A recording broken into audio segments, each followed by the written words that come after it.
More than $500 million.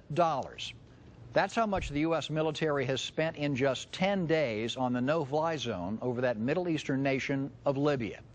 And not one red cent. That's what the Army Corps of Engineers says it's willing to pay to remove a capsized drilling barge that's spent nearly a year now blocking a commercial barge traffic up and down the Charenton Navigational Canal and posing an economic hazard on scores of Louisiana and American businesses right here at home. If you have a problem with that, then as you'll see in this report, you're not alone. You know what? It's not a funding problem, Chuck. It's a leadership problem.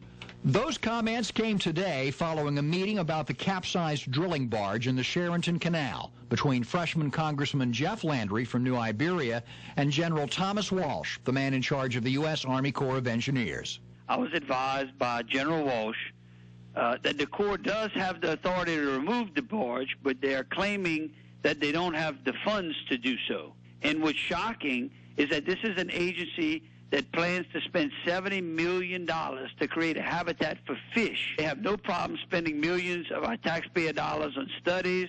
They have no problem spending taxpayer money to tell people in Louisiana what they can't do on their private property. But they have a problem spending a little money to keep the waterways in Louisiana open for commerce.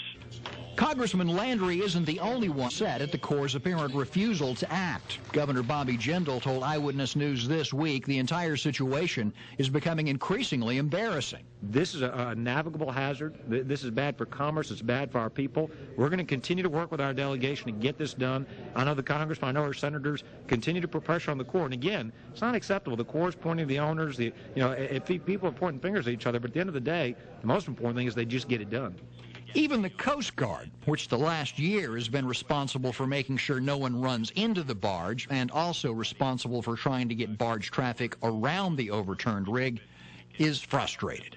Listen to what Captain Jonathan Burton thought about this reporter's tongue-in-cheek idea for tricking the U.S. military into blasting the barge to bits by sparking a rumor that Muammar Gaddafi had been spotted on its deck. I like the idea.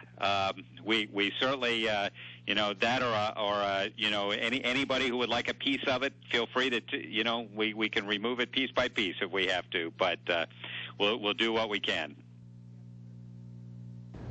Now, just for the record, Eyewitness News has no proof that Muammar Gaddafi has been spotted anywhere near that overturned barge in the middle of the Charenton Canal.